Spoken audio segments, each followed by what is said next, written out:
This is Jenny Aldrete with the third episode for season 3 of the Realtor Hive Podcast. I not only have my hubby here, Jorge Aldrete, but we have a very special guest, Nicole King Jones. We met because she was a real estate broker and we were her lenders. We wanted to bring her on today, tell us about that journey, specifically because she has gone from becoming a real estate broker to now becoming a lender, and she's actually a lender on our team. We thought it'd be great if y'all could learn from her the different perspectives of both sides of the transaction to make all of us better, not only for each other and our relationships, but also for our clients. Nicole, why don't you tell us just a little bit about yourself first, and how did you become a real estate broker, and what made you want to transition into becoming a lender? Okay, I'm excited to be here with y'all today. Thank y'all for having me.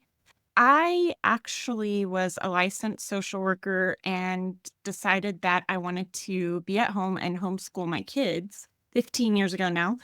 And so I jumped into real estate, and it has been a huge blessing in my life. But I wanted to be able to provide even more services for my clients. And I felt like jumping over to the lending side, I could help them even more.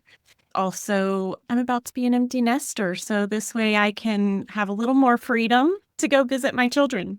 What are some of the major differences that you've seen between being a real estate agent and being a lender? As an agent, you're more boots on the ground. You're actually face to face with them every day, and you're doing the driving around, looking for homes. You're meeting them in their home to get documents signed. I feel like you have a lot more opportunities to get to know them.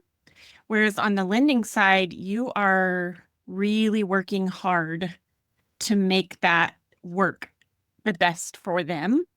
And you have to work a little harder to get that relationship because you don't get to see them face to face. That's why I like to go to my closings as a loan officer, because I get to see them and I get to put a face to the name, and it's a big purchase for them. I do feel like you're both working for the client.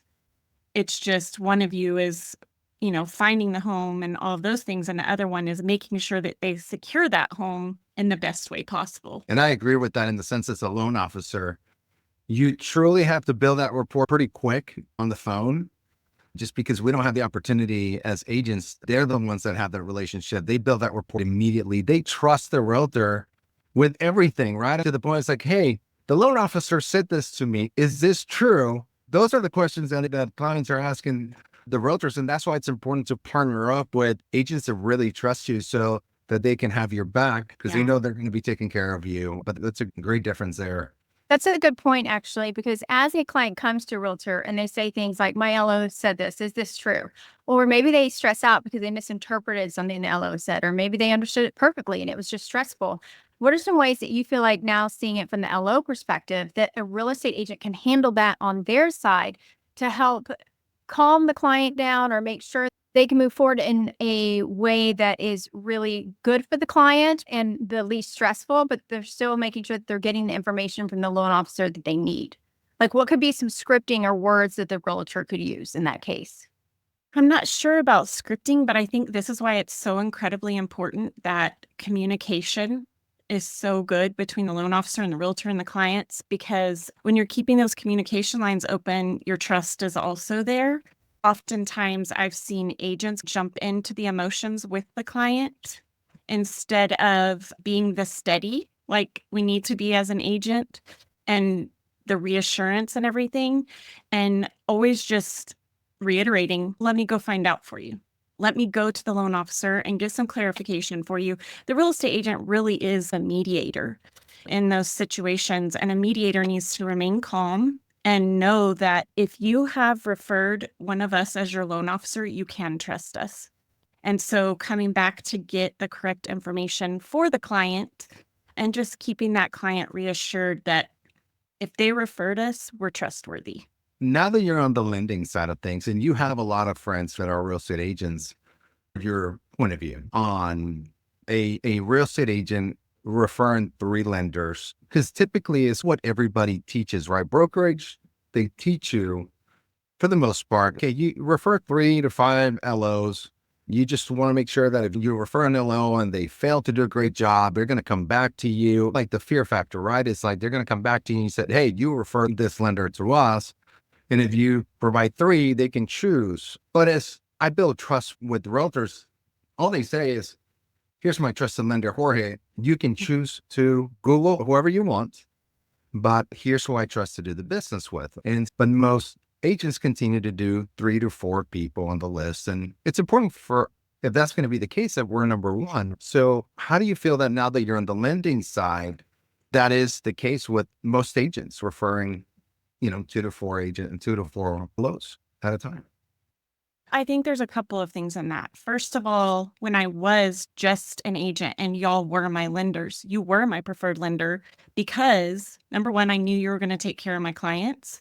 You were going to get them the best rate they could possibly get. There was always going to be great communication between me and y'all and the clients and y'all. And so it was very easy for me to say, if you would like for me to tell you my top choice, this is who I would use if I was purchasing a home. I understand if you would like to shop, but if I was buying a home, this is who I would use.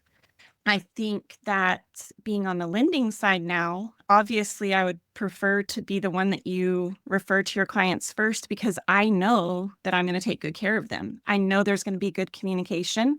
I know that they're never going to be wondering what's going on, as well as the agent, because that's the other thing, is keeping the agent communication with you as well, not just the client. And I think that's really important. And it's something that as an agent, I sometimes had a hard time with lenders, is not being in the loop and not knowing what was going on and not being able to get a hold of them. And that was one of the reasons that I started using you guys, because I could get a hold of you and the communication was great. And I feel like that was one of the other reasons that I wanted to come over to the lending side, is seeing how important that communication is.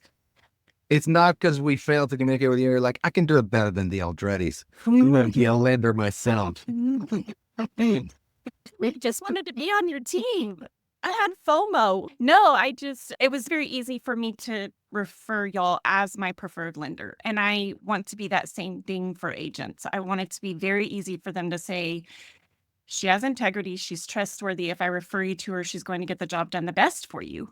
And go ahead and shop rates if you would like, but this is who I would personally use. So speaking of communication expectations, everyone has different expectations, right? And so if those aren't communicated, someone could say you weren't communicating, or you were communicating, or it was amazing. And sometimes you never know exactly what someone wants or needs with communication. It's like any relationship, right? What, from your perspective, especially now that you've been on the loan officer side and you were happy with our communication as a realtor, enough to come join our team as a lender, what can you tell real estate agents and lenders so that they can better their practice, and us, of course, that should be the expectation for communication, and what times should they have grace as well? I think the key word right there was grace. I think on both sides, a transaction goes so much smoother when you're showing grace for each other. We're all busy. We're all working as much as we can. We're all on the same team. And the goal is to get that client to the closing in the best way possible for the real estate agent and the loan officer. And so showing grace when maybe it might be an hour and a half or 2 hours before I can return your phone call, but I'm going to let you know that I'm going to return your phone call. And I think that's part of it, is if an agent messages and you can't return it right then, let them know I will be calling you back in this amount of time, not just ignoring them, because sitting there waiting on that return call and they haven't acknowledged at all is the difficult part.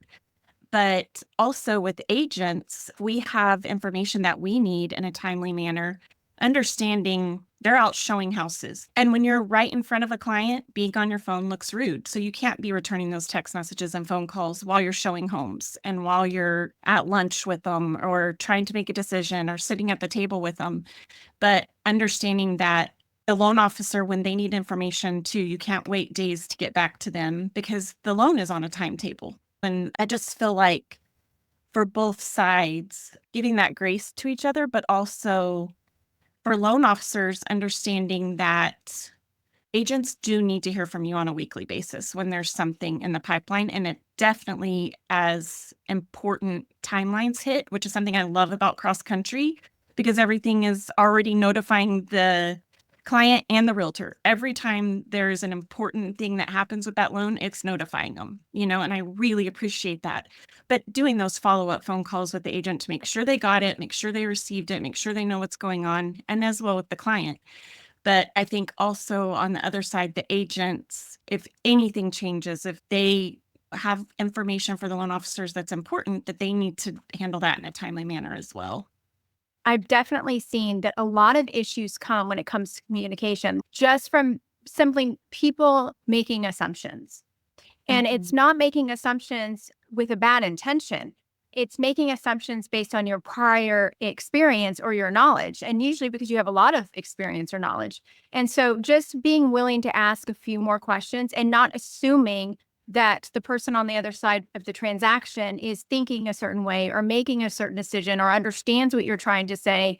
I think it's really important to always go back to everyone has a different way of thinking, a different experience level, and really questioning some of the basics, even the contract, just to make sure that those basic things are in place and not making assumptions, but ensuring that you're communicating effectively. So those are just some of the things that I've seen fall apart just based on assumptions, and no one means to do anything wrong.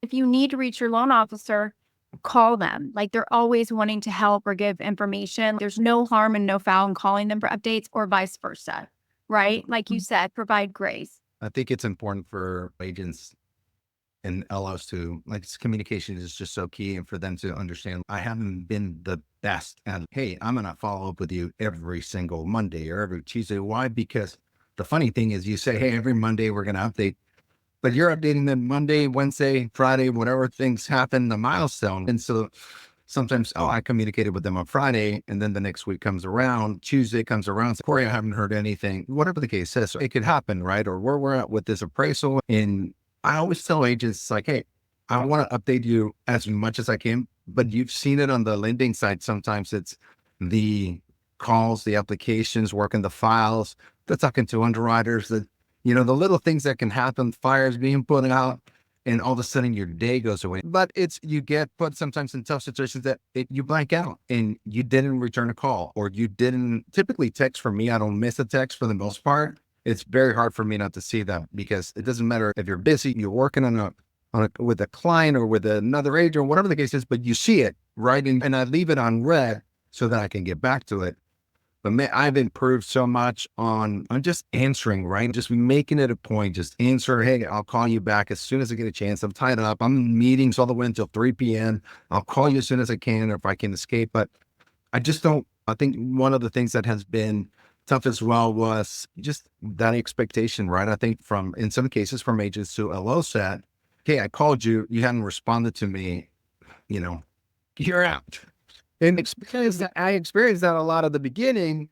The more people get to know us, the more they understand, hey, we care. We want to make sure we take care of you, we take care of your clients, but sometimes things happen in the process. And you're seeing it now from the lending side, how easy it is to get lost in time if you have to put a fire together. We spent some time fixing one of your clients, right, as well. And it may have taken an hour and a half to get things straightened out with the process and the system in underwriting, and time just flies sometimes, right, in that end. And what I'm saying is grace is huge, but it goes the same way. I didn't understand realtors piece until I worked inside a real estate office. And that was 2009 through 2011. And my eyes opened as to what the top producers are doing on a daily basis and the activity. And I was like, oh my gosh, they work their ass off. Definitely the work that agents are doing it is incredible. You have to respect one another, because each side is doing amazing work. Jenny and I were talking about that before. Like, we're all hustling. We're all commission-based. Agents and lenders, we're all hustling. And so we definitely have to show grace while the other person's hustling. But lenders, we're having to hustle 3 times as hard, because that's what we make, is 3 times less on a transaction. You know what I mean? So we're having to we have to have that many more clients to make the same amount. And that's why also referrals are so important to us, because when we're face to face doing everything with the clients, we're depending on those agent referrals and building that trust with them so they do refer to us. I love that you said that's why we're not out there. That makes a huge point because see, Jorge, and you guys are so sometimes stuck behind the computer, right? Because that realtor, when you need something, you need numbers, you need whatever it is, you need your lender available and there, and they need their computer, right? And so it does make it harder for us to go out in the community and get to know people and get to know clients. And so we are so dependent and grateful for the work that y'all do as realtors, that y'all are going out and making those relationships because we simply don't have time usually to do both. If you're a new LO and maybe you don't have the business, then you do have time. But once you get things going, it just gets too crazy. And so I think the unique skill set of both is pretty incredible. Once you find people that understand and that they respect each other's work ethic and trust each other, it becomes a true amazing partnership. So to the point that you hire them as LOs. I was listening to the Let Them Theory. Have you heard of that, Nicole? Did we talk about that the other day on the phone from Mel Robbins? The Let Them Theory, the book. Yeah. Some of the things I'm like, huh.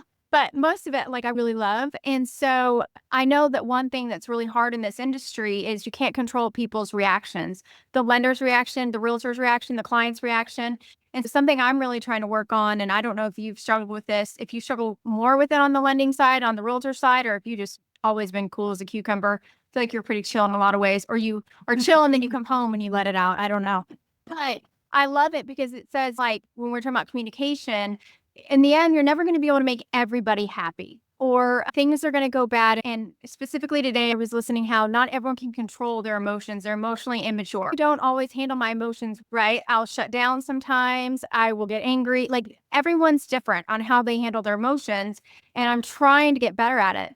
But then when you put on top of that a real estate transaction and everyone is so stressed, especially over the past couple of years, because every deal matters, it's been really interesting to try to take it in that let them react how they want to. Let them have their feeling. Whether it's a client, a realtor, or a lender, if they don't want to work with you, if they're not satisfied, despite the fact that you've done everything you can to make this the best transaction possible, let them have their moment. Let them freak out. And then the second part is let me, like, how are you going to react to the situation? Let me continue to do the best I can, learn what I can from the situation, and really appreciate the people I'm working with and move on. And so that's helped me not be so sensitive in this industry for the past week. I was going to say, when did you implement this? Wait, buying a home is one of the biggest decisions people will make. The entire process is time consuming and it requires a lot. Like, I know on this other side, being an LO, having to ask for those documents and they're divulging personal information and all the things, sometimes just letting people have their emotions. I had to do it a couple weeks ago with the client. He called and let it go because things weren't going with the builder the way he wanted to, which I have no control over that. But it was really easy to quickly recognize this is a very emotional thing for him. Just let him vent. And when he was done, I was like, how can I help you with this part of it? What can I do to help you? But I think that the agents, the LOs, the clients, all of our emotions are converging together. And that's why I was saying before, it's so important for the agents as that mediator between us and for us to keep our emotions out of it as much as possible and let the client be a safe place for the client to feel those emotions, because it is a huge decision buying a home. I love that you said the emotions are converging together. That to me is like the perfect visual, because those can all be positive, they can all be negative, whatever that is. But if the client is driving those emotions and then we're making those emotions stronger for the positive or for the negative, that's not going to help anybody, especially if it's for the negative. And so I love that you were like, now let them out, let it out. Okay, now how can I help you? And you staying calm is only going to help that client move in a better position forward versus if you go down the path with them, you're bashing the builder, then that client loses confidence. Am I buying the right home? Is this the builder I need to be going with? And then it really just starts to spiral out of control and the whole process gets worse. Like you said, staying positive, staying a mediator and almost not impartial, but just real calm with your emotions, I think is really important. Now that you've done both, from your experience, what are some misconceptions that realtors you feel like, or at least maybe you had in your experience, misconceptions that realtors have about the lending process? And then we're going to flip it the other way around, because obviously us lenders also have misconceptions about the other side of the process, which is why Jorge and I always use realtors when we buy a home, because That's important.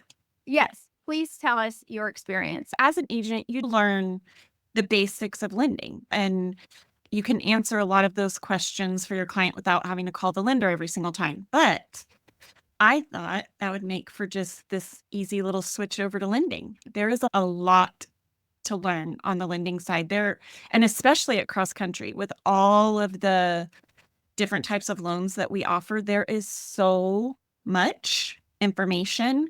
There's so much to the process to make sure that it goes smoothly and everything. I am grateful that CrossCountry provides so much of that on the backside for me, that I just get to meet people and start loans.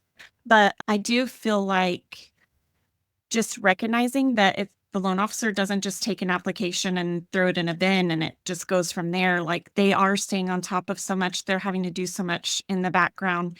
And in order to help your client, they may have to spend a ton of time researching the best loan to give that client, because there is so many options out there. It's not just easy FHA, VA, conventional, or construction loan or refi or whatever. Just being a little bit more understanding with the fact that there is so much to being a loan officer that you just don't see as an agent, and trusting that even if maybe they don't make that phone call right away or they don't get back with you, that they really do have your client's best interest at heart. There just may be stuff going on in the background that you don't see. Were you shocked as far as, I know that everyone says there's a lot of hands in the transaction, but were you shocked to really understand not just the number of hands in the transaction on the lending side, but also the amount of communication that overwhelms your inbox and your texts and your phone from the lending side? Yeah. Was that what you expected it to be? No, I did not at all. So on the agent side, you talk to the loan officer and then you hear about the underwriter. That's pretty much it. And we get very angry at underwriters a lot. Poor underwriters. But yeah, just the overwhelming amount of people that are involved to get to close, and the amount of steps that are involved, and just staying on top of every single one of those emails. Oh my goodness. Yes, there's a lot. And then in all of that, making sure that you're staying in contact with the agent and the client. That's why I say you have to show grace whenever there may be a time when the communication wasn't great or whatever, because there's 100 other steps that they're staying on top of for you as well. Jorge, at one point, I was like, put me on the team email. I can totally handle it. Jorge, how long did I last? Not even a week, I don't think, like a week at the most. I don't know that I lasted a day. I was like, That get me wasn't off. her let them week. I know. I was like, get me off of this. Let them take me off of it. Let them remove me. It was horrible, because I was like, I don't know how you do this. It's insane. So Now we have to remove Edgar from the team email because he needs to focus on other things, right, of the business. And it's just bogs you down when you have hundreds of emails coming in, because you're handling processing, loan partner, underwriting, everything we're seeing as loan officers. And so he just relies on the team to bring him in whenever it's needed, which is what we do with loan officers. But it's like you said, it's definitely a lot that agents don't see, because we're also seeing, we're getting somewhere in the vicinity of 80 to 100 applications a month. You have to gather documents, make sure they're pre-approved, be pre-approved in a certain amount of time. If the income doesn't match exactly, the agent say, hey, I want a pre-qual ASAP. And sometimes it's just not as easy, but it goes back to that communication of saying, hey, this client is not just black and white as far as their income. It needs to be submitted to underwriting to make sure that we can get this to you and you can close on the loan as soon as that's done. That's important too. What you just hit on is that we're not going to just hand them a pre-qual without making sure. In the past, as an agent, people can just jump online. They can Google, find a lender who'll throw a pre-qual at them, but it may not close.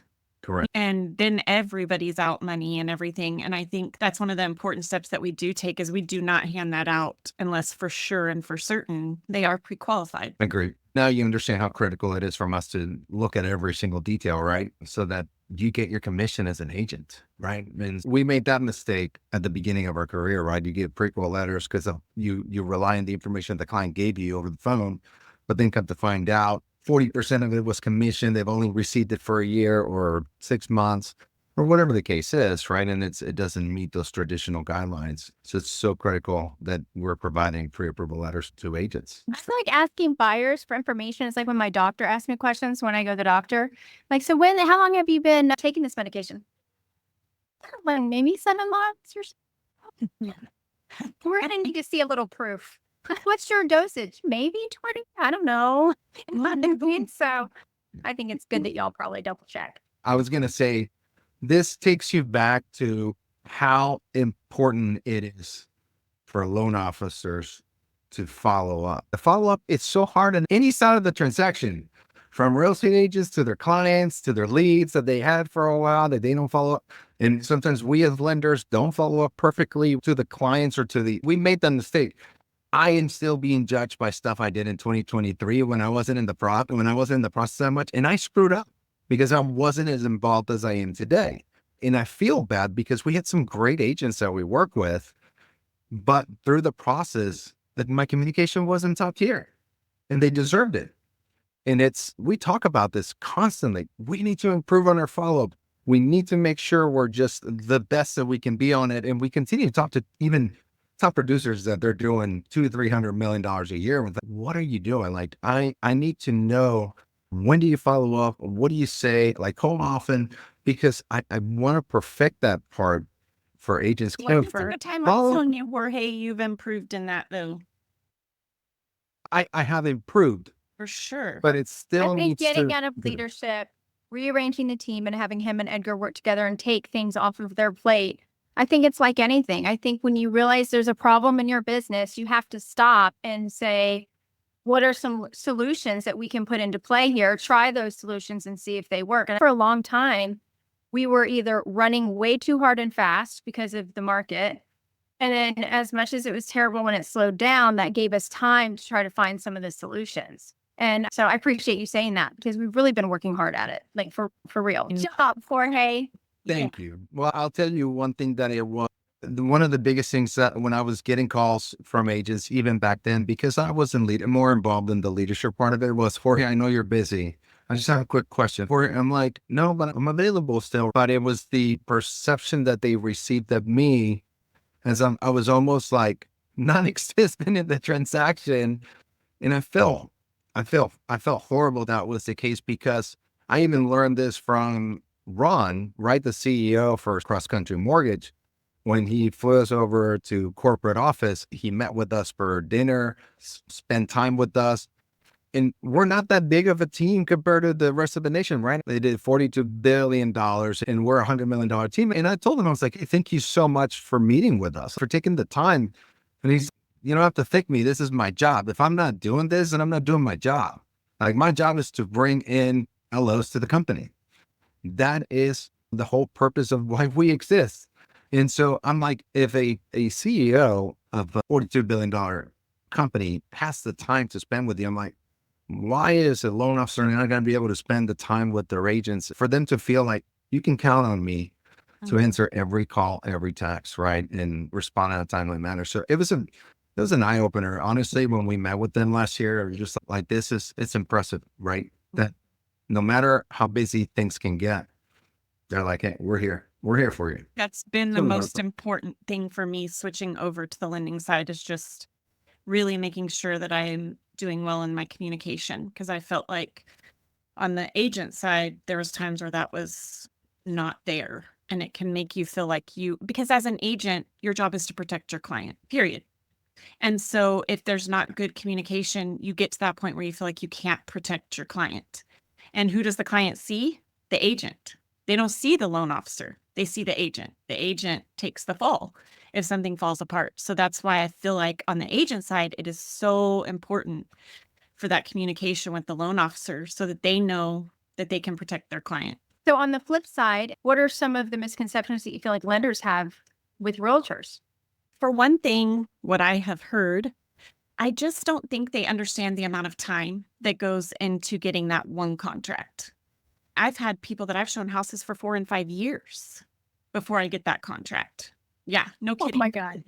Yeah. Like, And I've got people right now that come in and out and in and out and in and out. And we've been doing that for, almost 5 years. So there is a lot of time and patience and energy that goes into by the time they bring a loan officer a contract. So they are already so emotionally invested with those clients. And thus, I think that's partly why sometimes their emotions can run high with the loan officers and why sometimes they don't have the patience that they should because they're already worn out by the time that contract gets there. Sometimes you go show a house and done deal, that was the one and it's easy money. But for the most part, we work for free a lot. And there's a lot in that. It's drive time, it's meals, it's phone calls. So it's you work at a late-night loss. calls.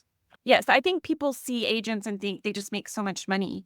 But what they don't understand is before we even list a home, we've already put money into it. We've already paid for photographs. We've paid for advertisements. We've already done the drive time. There's a lot of hours that goes into it. That's a great point. Before it ever closes, whether it does close. So I always tell people, I'm like, before you jump into real estate, understand you're going to work for free a lot. And so you have to have a heart for it to even be in it. And I think just understanding the liability that we're under all the time. That's why it's so important that we're working with a loan officer that we trust because agents get sued so easy. It's ridiculous. And so we constantly have that in the back of our mind that everything's going smoothly. Like, I think that's sometimes why you'll find agents referring 3 lenders because we're just constantly covering ourselves. And honestly, and so I feel like just having that understanding of why agents' emotions may be running a little bit high. And again, just showing that grace, the back and forth, like we need grace, we got to show grace. And just one thing that, and I tell agents this all the time too, agent to agent, I think it would behoove everybody, every agent, every loan officer, if we all just started recognizing how much we are on the same team. There's no competition. We're all on the same team. And that's getting people into homes and making them happy and meeting their needs. It's a great point. At the end of the day, once you're put into that contract, we have to come together to do a phenomenal job and perform for that client so that they can refer business both our ways when that is done. But that is such a great point because I've heard it in the past. I remember telling an agent going, man, that's great commission on that one. Great job. Great. I've been working with them for 10 months. I've showed them over 80 homes. Because if you really average it out, I made $900 a month for the last 10, 11 months. And I was like, oh, you're right. You're right. That is a great point. And like you said, it's that minus the gas that you spent, the lunches that you took him out to, whatever else you spend on. And we forget to see that as LOs. And that's honestly, that's such a great message to put out there and being like, before you get frustrated either way, but in our cases, before you, what I'm trying to say is don't judge, right? Because that agent may just have shown 100 homes. I think I just had an agent that she was frustrated this past weekend. She's like, Jorge, we've seen over 40 homes here in the last 3 weeks or whatever it is. And now one of the clients doesn't want to buy the property because there's something that she doesn't like in the kitchen, which I know how critical the kitchen is because my wife would buy a house based on the kitchen. yeah, like there's bedrooms. But she was ready. But the agent was ready. You could tell I am tired of, I think in that one single day, they saw over 10 homes and you know how exhausting that is.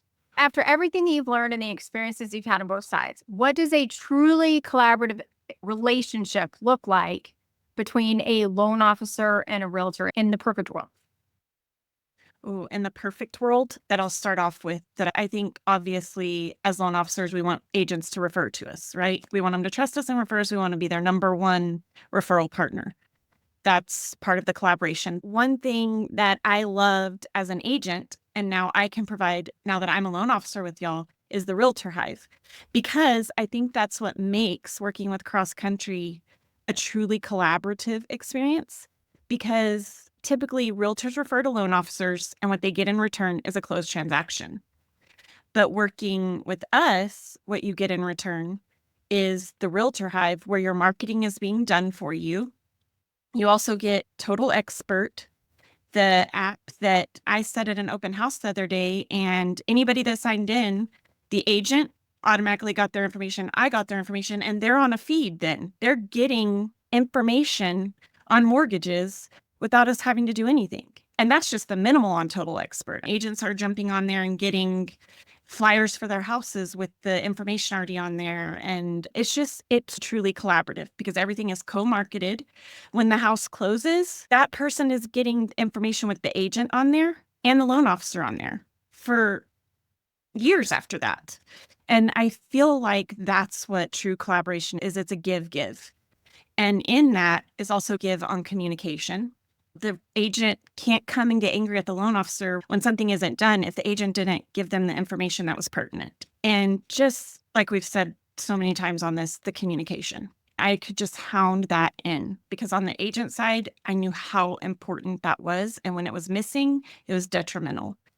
And then on the loan officer side, hey, agents, you've got to be communicating with us. And I just closed a deal a couple weeks ago and the agent was amazing at communicating. I'm gonna give her a shout out, Soledad Hernandez. She kept me in the loop the whole time. Every time they were looking at houses. And again, on my side, hey, can you run numbers? Hey, can you run numbers? And we probably ran numbers on 25, 30 houses. I think that's true collaboration is keeping the communication open, giving each other grace, trusting each other, referring each other. The top things that CrossCountry has that nobody else has is the Realtor Hive and Total Expert.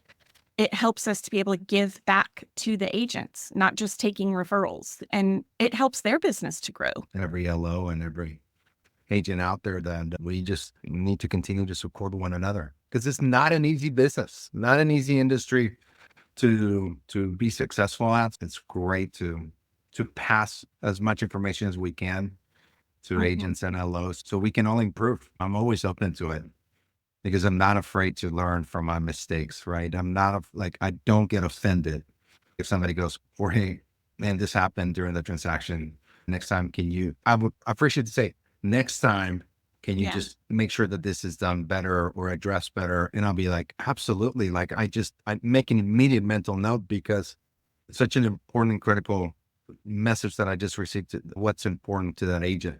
And so constructive criticism for me is very important because I don't want to lose that relationship. I want to get another shot at making it better with agents. Nicole, thank you so much for being here. We're very grateful. We're so excited that you have joined the Lux team. And once again, if you're a realtor and you haven't joined the Realtor Hive, this is something like Nicole said that is so special that is only brought to you by Lux team at CrossCountry Mortgage. So make sure you go on the Facebook group, the Realtor Hive, and join us over there. And we'll have all of the contact information in the podcast. And we'll see you next time, guys. Thank y'all so much.